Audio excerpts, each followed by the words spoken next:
I find it a bit awkward to look at the camera and talk, so I'm gonna do you a favor and we're gonna look at my tank while I'm speaking.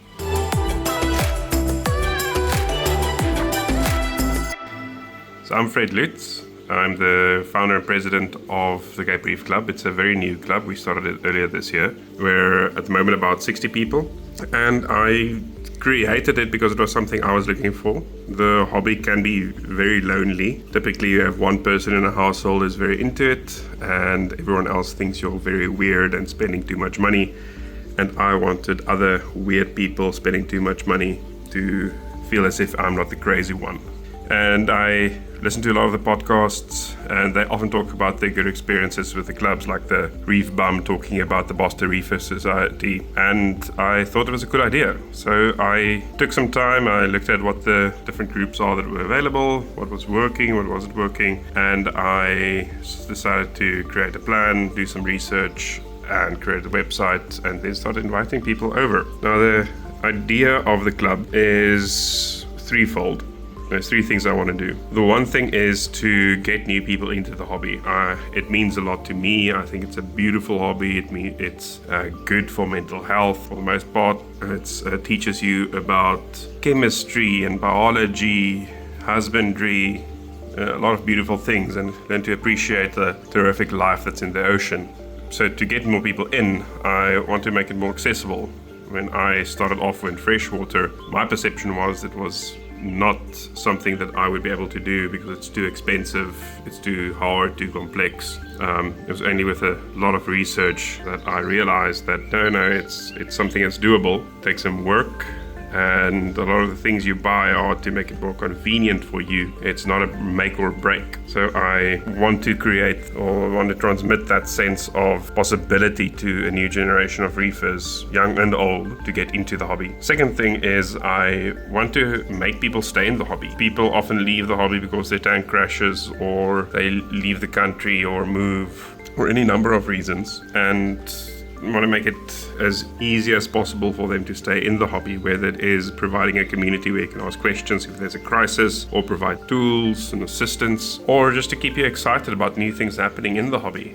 I think it's great. Previous two leads to the third one, which is supporting the local fish stores. I know there's a lot of different stores and sellers throughout the country, a lot of them in Gauteng and in KwaZulu-Natal, but we have some really amazing ones locally who have some big dreams and some really good policies and experience. And by boosting them, we make it better for all of us. They provide a very valuable service, and it's with the cost of shipping going up as it's doing now. Shipping something or flying something in from across the country is becoming prohibitively expensive. I also love that the local sellers are doing aquaculturing in-house, and I want to push that with the hobby as well, both the sellers, so the stores, but then also us as the hobbyists. There's no reason why I can't make a frag of coral growing in my tank, like this massive toadstool, and sell it or give it to other people in the hobby. I like getting new things. I like the new shiny object, the new pretty coral, and I'm happy to share the ones that I have, to share that excitement. This one, for example, is something I got from an old reefer that is immigrating. So he gave me his tank, and I'm slowly trying to incorporate things that he gave me into my tank in a way that's respectful to what he was trying to do. So those are three things that I want to achieve with this club. Now, I am not that experienced in this hobby, and I never pretend to be. I am very vocal on the groups. That's for two reasons. The one is I'm good at doing research, so I'll just go and Google something, try to figure out if it's a reasonable answer, if it's a correct answer, and then try to stay active on the group to make sure someone who's asking a question has the correct answer. So I'm not that experienced in the hobby. My first tank was set up under 2 years ago, and this tank under a year ago. I came into the hobby like a lot of people from freshwater, and that's only 3 years ago that I got into freshwater. I got into freshwater because of a book I read, or series of books, the Red Mars series. It's books about colonizing Mars, a hard science fiction. It goes deep into the science of building closed ecosystems. And that fascinated me, and I did a lot of research on it. I went down a rabbit hole and I found aquariums. Effectively, what we're doing here is trying to build a closed ecosystem that's self-sustaining to as large an extent as possible. And I love that. And I did all the different things in freshwater. I had a blackwater tank, I have a pond, I bred different types of fishes, I had a planted tank, bare bottom tank, paludariums, a Buna tank. It's really semi-high-tech tanks. Wellstar tanks, but I sort of hit the ceiling there and then started researching saltwater, and I found this just the infinite depth that this hobby has. You can go deeper and deeper and deeper, and it seems never to have an end. You can fill your times with listening to podcasts or reading up on different topics, going into the science, trying to figure out things for yourself, talking to people, and you never seem to have all the answers. You can always learn more, and it's really just beautiful. So I got my first 45 cube, set it up. It was running a hang-on back filter and went from there. I'm still using a lot of the freshwater equipment I have, and I do encourage others to do the same.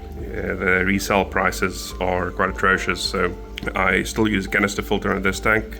The Sobo 1500, the one with the UV, which is convenient. And this tank is doing well on it. I might just take it off at some point and just let the natural biological filtration of the rocks and the gravel take over. I have big plans for the club.